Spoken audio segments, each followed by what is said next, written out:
আসসালামু আলাইকুম রহমতুল্লাহ বারাকাতুহু। সবাই কেমন আছেন? এটা হচ্ছে আজকে মেঘলা মেঘলা ভাব, ওয়েদার ঘোলাটা ঘোলাটা ভাব। দেখেন আমাদের গ্রামের দৃশ্য কত সুন্দর। এটা খুবই সুন্দর। এটা চৈতির বাগানের গেটের সামনে ভিডিওটা করলাম আজকে দুপুরবেলা। ভিডিওটা প্রথম থেকে শেষ পর্যন্ত দেখবেন, লাইক করবেন, কমেন্ট করবেন, ভিডিওটা যদি ভালো লাগে শেয়ার করবেন। আর আমার ভিডিও যারা দেখবেন তারা প্রথম থেকে শেষ পর্যন্ত অবশ্যই দেখবেন, চেষ্টা করবেন সব প্রথম থেকে শেষ পর্যন্ত দেখার। আর ভিডিওটাতে কমেন্ট করবেন অবশ্যই, কমেন্ট বক্সে যাবেন, যারা কমেন্ট করেছে তবে সবাইকে লাভ লেট দিয়ে আসবেন। যারা স্টার দিয়েছে তাদেরকে কমেন্টে রিপ্লাই দিবেন। রিপ্লাই দিলে ওরা খুবই ভালো মানুষ, ওরা ফুলের ভালোবাসা দিয়ে আপনার বাগান ভরিয়ে দিবে। খুবই সুন্দর ফুলের ভালোবাসা দিয়ে বাগান ভরে দেবে। এই যে চৈত্র বাগানের ভিতরে, বাগানের বাইরে কেটে খুবই সুন্দর দৃশ্য কিনে, খুবই সুন্দর।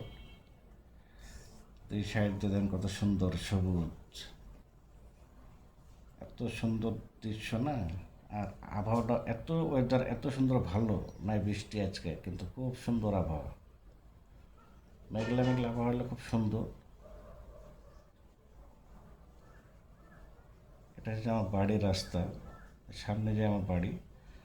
আর এটা হচ্ছে লিচু বাগান, আমার মাছদার সরকারের লিচু বাগান, চৈত্রী বাগানের সামনে। চৈত্রী বড় ভাই, চৈত্রী মিটলি বড়, সেটারই বাগান, লিচু বাগান। আর এই তো সোনালি ফসল, সোনার বাংলাদেশে সোনালি ফসল ফলে, সে সোনার ধান। এটা ধান থেকে গাছ হয়, গাছ থেকে ধান হয়, ধান থেকে আবার চাল হয়, চাল থেকে ভাত হয়। যে অন্নটা আমরা খাই, কত কষ্ট করে তারা ধান লাগায়, যা কৃষক বলা হয়, কত কৃষক কত কষ্ট করে ধান লাগায়। এদেন ধানের গাছ, এগুলো ধানের গাছ কত কষ্ট করে সে সোনালি ফসল ফলে। আর আমরা তাদেরকে চাষা বলি, চাষি খেয়ে আমরা চাষা বলি, আমাদের ভদ্রতা এই। তো কত কষ্ট করে আমরা যে ধানটা থেকে চাল খাই, চালটা যে কত কষ্ট করে তারা বানায়, সুন্দর। তো ভিডিওটা যদি ভালো লাগে লাইক কমেন্ট শেয়ার করবেন। কমেন্ট করার আগে কমেন্ট বক্সে যাবেন, কমেন্ট বক্সে যারা ফুলের ভালোবাসা দিয়েছে তাদেরকে অবশ্যই তাদেরকে কমেন্ট করবেন, দেখবেন যে ফুলের ভালোবাসা আপনার পাবেন। আপনার বাগান ফুলে ফলে ভরিয়ে দিবে, ফুলে ফলে বাগানটা ভরিয়ে দিবে। তো অবশ্যই তাদেরকে কমেন্ট করবেন, আপনাদের বাগান ভরে দেবেন ইনশাল্লাহ। তো সবাই আমার জন্য দোয়া করবেন, ভালোবাসা দিবেন। ফেসবুক প্ল্যাটফর্ম, যত ভালোবাসা দিবেন তত ভালোবাসা পাবেন।